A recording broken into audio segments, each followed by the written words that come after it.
Hi అండి. ఈరోజు నేను కొబ్బరి పాలతో కొబ్బరి అన్నం ఇంకా పన్నీర్ కూర అయితే చేసుకుంటున్నానండి. ఫస్ట్ ఒక గిన్నె పెట్టి ఆయిల్ వేసి జీడిపప్పు టమాటా అయితే వేసి వేయించుకుంటున్నానండి. నేను ఈ టమాటాలు కొంతమంది పచ్చివి కూడా పేస్ట్ చేసి వేస్తారు, కానీ నాకు అట్లా పచ్చి వేసి ఆ ఫ్లేవర్ నచ్చదండి. అందుకని చెప్పి నేను ఇట్లాగే వేయించుకుంటాను. అందుకే అదే చూపిస్తున్నాను మీకు కూడాను. ఇది టమాటా వేగిపోయిందండి. ఇలా ముక్క మెత్తబడే వరకు వేయించుకుంటే సరిపోతుంది. ఇది పక్కన పెట్టేసుకుని ఇది చల్లారే లోపు బాస్మతి రైస్ అయితే నానబెట్టేసుకుంటున్నానండి. నేను అరకిలో రైస్ అయితే తీసుకున్నాను. ఒక లోటాడ్ అయ్యాయి. అవి ఒక గిన్నెలో వేసేసుకొని కడిగానండి. ఫస్ట్ 2 సార్లు షింక్లో వాటర్తో కడిగి తర్వాత మంచినీళ్ళు పోసి కడిగి తర్వాత మంచినీళ్ళు వేసేసి అయితే నేను నానబెట్టేసుకున్నానండి. ఇవి నానేలోపు కొబ్బరి పాలకి రెడీ చేసుకోవడానికి కొబ్బరికాయ అయితే కొట్టేసుకున్నానండి. నేను అందులో ఎన్నో నీళ్లు ఉంటాయి అనుకుంటే అసలు అందులో నీళ్లే లేవండి, ఏదో ఒక చుక్క వచ్చాయి. ఈ కొబ్బరి ఇట్లా తీసుకుంటాం కదండి, ఈ తీసుకున్న దాన్ని అయితే చిన్న చిన్న ముక్కలు కట్ చేసిన తర్వాత నీళ్ళల్లో వేయకూడదండి. పెద్ద ముక్కలే నీళ్ళల్లో వేసుకుంటే ఆ చిన్న ముక్కలు కట్ చేసిన తర్వాత ఆ పాలన్నీ నీళ్ళల్లో వేస్ట్ అయిపోతాయండి. అందుకని ఇట్లాగే తీసుకోవాలి.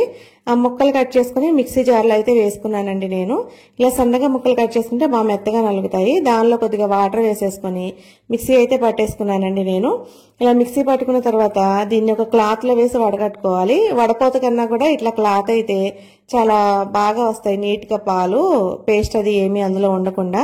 నేను పన్నీర్కి ఈ కొబ్బరి పాలు రెడీ చేసుకోవడానికి అయితే ఇట్లా కచీపు ఒకటి పెట్టేసుకుంటానండి. ఇంకా వేరే వాటికి దేనికి యూజ్ చేయను ఈ కచీప్ని. ఈ కొబ్బరి పాలకి పన్నీర్కి మాత్రమే వాడతాను.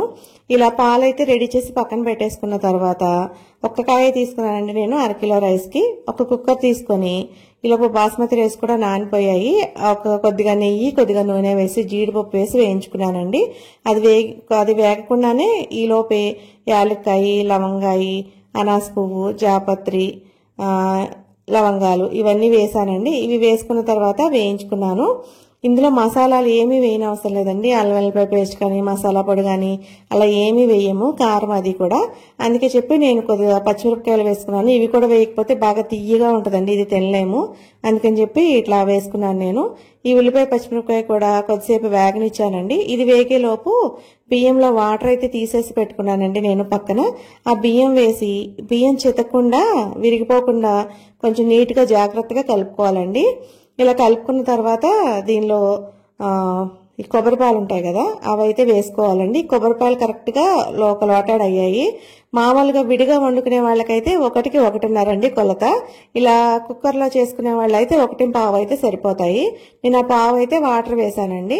దీనిలోనే కొద్దిగా ఉప్పు వేసేసుకొని ఇప్పుడే కొద్దిసేపు కలుపుకుంటే ఇలా ఉప్పు కరిగిపోతుంది కదండి. సరిపోయిందో లేదో చూసుకొని ఉప్పు అడ్జస్ట్ చేసుకొని అప్పుడు మూత అయితే పెట్టేసుకోవచ్చండి. నేను అందుకే కొద్దిసేపు కలిపి ఉప్పు అయితే చూసుకున్నాను, పర్ఫెక్ట్గా సరిపోయింది. తర్వాత కుక్కర్ మూత పెట్టేసి 2 విజిల్స్ రానిచ్చానండి. మళ్ళీ 3 వేస్తే మెత్తపడిపోతుంది. ఈలోపు ఆరిపోయింది కదా ఈ జీడిపప్పును టమాటా వేయించుకున్నాం కదా, అది మిక్సీ వేసేసుకొని మిక్సీ అయితే పట్టేసుకున్నానండి. ఇదిగోండి ఇట్లా చక్కగా మెత్తగా అయితే ఆడుకోవాలి ఈ పేస్ట్ని అయితే. ఈ పేస్ట్ అయితే పక్కన పెట్టేశాను. ఇవ్వండి పన్నీర్ నేను ఇంట్లోనే తయారు చేసుకున్నానండి. ఈ పన్నీరు ఇంట్లో తయారు చేసుకున్న పన్నీర్తోనే నేను కూర చేస్తున్నాను. ఒక బాండి పెట్టి దానిలో కొద్దిగా నెయ్యి కొద్దిగా నూనె వేయాలి. నూనె నెయ్యి అయినా ఎక్కువ ఏమి వేయని అవసరం లేదండి. మీడియంగా మనం ఎలా కూరలు వండుకుంటా చేసుకుంటాం అట్లా వేసుకుంటే సరిపోతుంది. దీనిలో హోల్ గరం మసాలాలు అవి అయితే నేను ఏమీ వేయనండి. ఉల్లిపాయ పచ్చిమిరపకాయ వేసేసి అయితే వేయించుకున్నాను. ఇది వేగిన తర్వాత అప్పటికప్పుడు తయారు చేసుకున్న అల్లం వెల్లిపాయ పేస్ట్ అయితే చాలా బాగుంటుందండి దీనిలోకి. ఈ అల్లం వెల్లిపాయ పేస్ట్ కూడా వేసి కొద్దిసేపు వేగనిచ్చాను. దీనిలోనే కొద్దిగా ఉప్పు, కారం, పసుపు, జీలకర్ర పొడి, మసాలా పొడి ఇవైతే వేసుకొని వేయించుకున్నానండి నేను. ఇవన్నీ నేను ఇంట్లో తయారు చేసుకునేవానండి. ఈ మసాలా పొళ్ళు, జీలకర్ర పొళ్ళు ఇవన్నీ అయితే ఇవి వేసుకొని నూనె పైకి తేలే వరకు వేయించుకోవాలండి. ఈ కొబ్బరి అన్నం చికెన్ కాంబినేషన్కే బాగుంటుంది అని అంటున్నారు, కానీ కొంతమంది ఈ కాంబినేషన్ కూడా చాలా బాగుందండి. మా అమ్మాయికి అయితే ఇంట్లో చాలా బాగా నచ్చింది ఇది. మా వారైతే ఎక్కువ రైతాతో తింటారు. మాకైతే ఇట్లా ఏమైనా కూరలు ఉంటే కూరలతో ఇష్టంగా తింటాము. ఆ తర్వాత ఇది వేగిన తర్వాత ఆయిల్ పైకి వచ్చే వరకు వేయించుకోవాలి. తర్వాత ఈ పేస్ట్ చేసుకున్నాం కదా మనం, ఈ పేస్ట్ కూడా వేసేసి కొద్దిసేపు అయితే వేయించానండి నేను.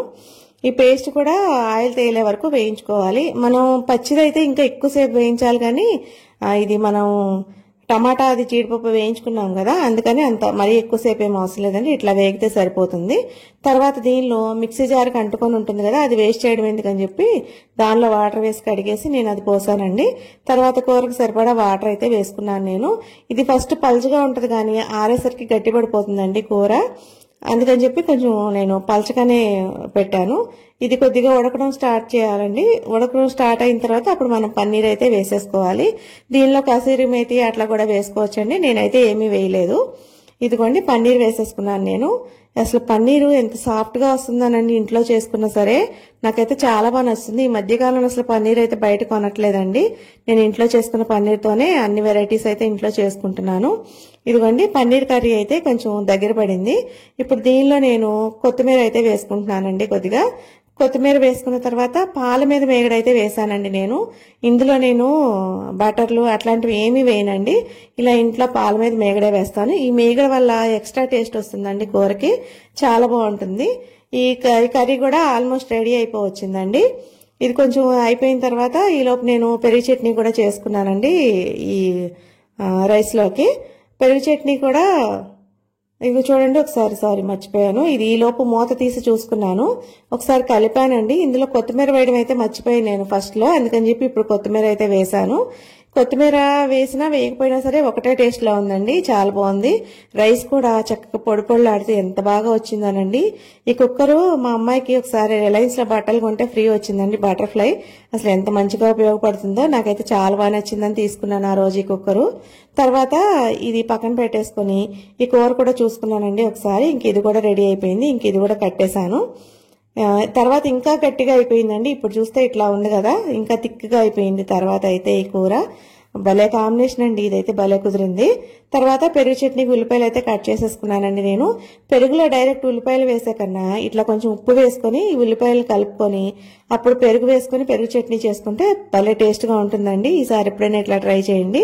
ఇందులో పెరుగు వేసి కలిపిన తర్వాత కొత్తిమీర కూడా వేసేసుకుని కలిపేసుకున్నానండి నేను. ఇది ప్లేట్లో వేసి అన్ని చూపిద్దాం అంటున్నాను కానీ మర్చిపోయానండి. మీకు ఈ వీడియో నచ్చితే లైక్ చేసి షేర్ చేసి సబ్స్క్రైబ్ చేసుకోండి.